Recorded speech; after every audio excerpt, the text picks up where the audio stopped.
So here's the right front headlight unit sitting on the garage floor.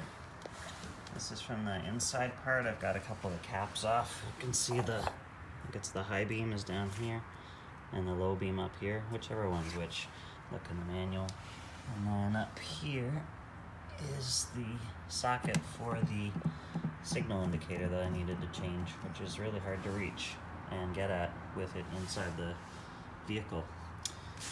Also, this is the power disconnected from the inside, and this is where the screw goes on the inside.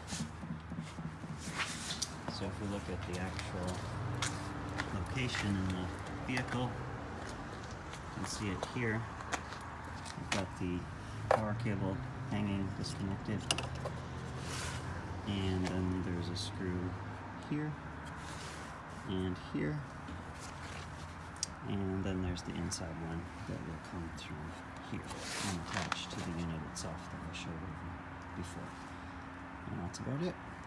Oh, I also found that if I loosened these two screws here, took those out, it gave a little bit more flexibility on here to give it a little more room to wiggle room to get out, in and out. That's it.